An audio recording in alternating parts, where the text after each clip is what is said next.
community. Thank you, sir. Thank you. Honorable Member N.K. Premachandran ji. Yes, thank you very much, Mr. Chairman, sir. I rise to support this bill with certain strong reservations and concerns and seeking clarifications from the Honorable Minister. Sir, this bill, there is a Coastal Shipping Bill 2024, that is 2025, seeks to repeal Part 14 of the Merchant Shipping Act 1958, except Section 411, capital A. So the primary advantage of having coastal shipping is that it can result in shaping necessary national and state policies, state-level policies and programs targeted towards transportation, logistics and trade. Sir, this coastal shipping bill, the government is forced to bring this bill according to my limited information, limited knowledge. This coastal shipping bill 2024 is brought in because of the competition with the foreign flag vessels and the Indian flag vessels. So it is giving a preferential treatment to the Indian flag vessels. That is why I am supporting this bill. Sir, a large number of coastal population is depending on the activities related to the seas and bays. By means of this legislation, government intends to improve the modal share of the coastal shipping from the current rate of 6.4% is the rate, model rate of, as per the present rate of coastal shipping, and it is to be increased to 7.5% by 2030 and ultimately 12% by 2047.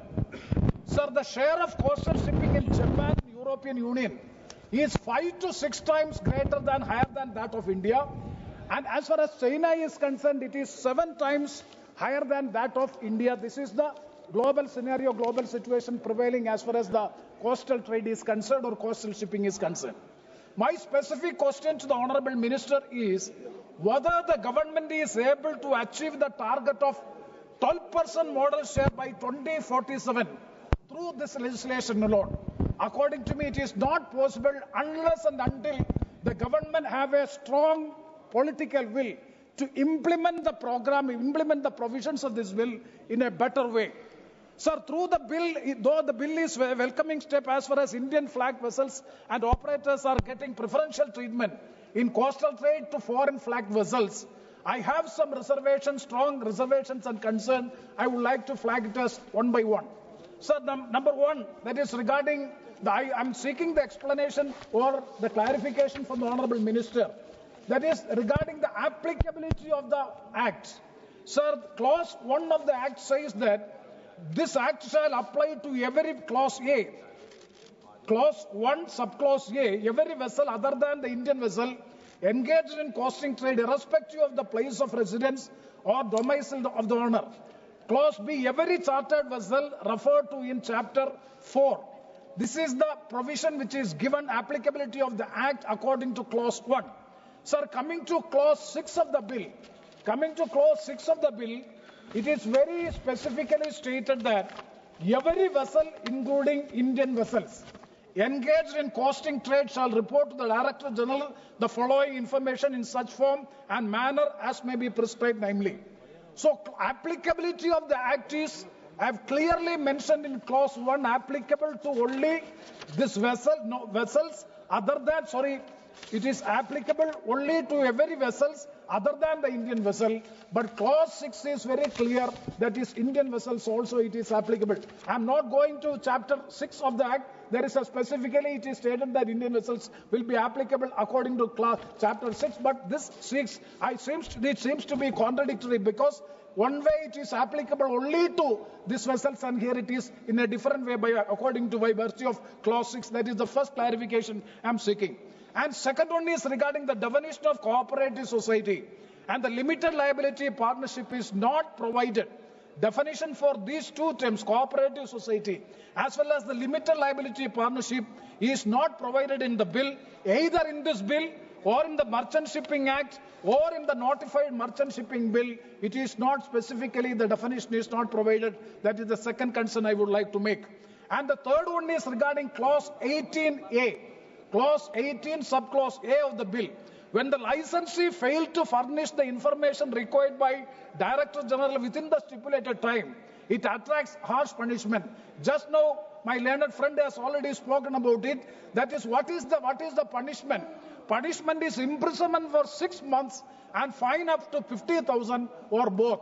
If a operator or vessel owner is not providing the information as required by the DG shipping, then there is a punishment for 6 months imprisonment or 50,000 rupees fine, or both means that is a disproportionate punishment is provided in clause 18A. That is not fair according to me. So that has to be looked into.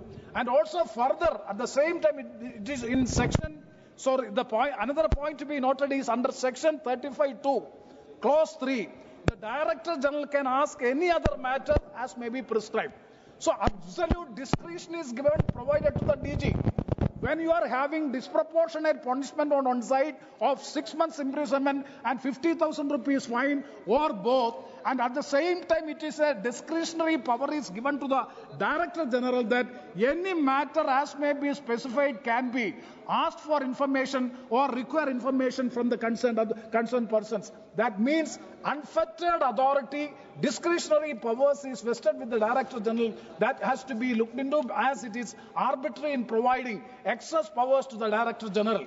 And the fourth concern is regarding under section 26(1) and section 30, clause 5 of the bill. That is, the offences mentioned under section, the penal provisions under section 15 to 25, all are compoundable. That also, one side it is harsh punishment, and other side all are compoundable offences. It may lead to bureaucratic corruption and thereby harassing the operators or licensees. And the fifth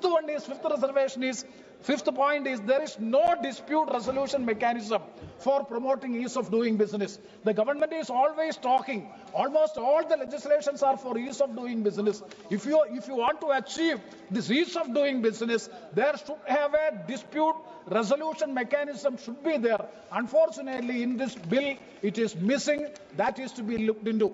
Sir, I would like to conclude my speech with 2-3 suggestions also. Sir, number one suggestion is, since large part of the coastal shipping in India is in the unorganized sector, state government and district authorities should also be allowed to issue licenses for small vessels and country boats which are conducting voyages on shorter routes and are at the cross-border level in border areas. The second suggestion is the process of getting vessels registered should be made easy with fewer documents in transparent and digitalized manner, and special assistance should be provided to vessel owners. Number two. And the third one is the National Register of Coastal Shipping must be made available in the public domain with the integration from other relevant organizations such as Director General of Foreign Trade. And sir, I'm finishing.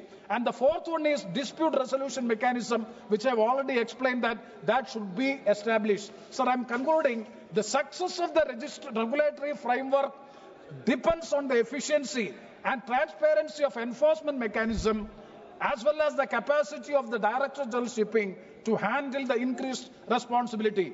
Hope that the government will consider these suggestions and concerns, then that will be addressed in future amendments. With these words, I conclude. Thank you very much, sir. Thank you, Honourable Member.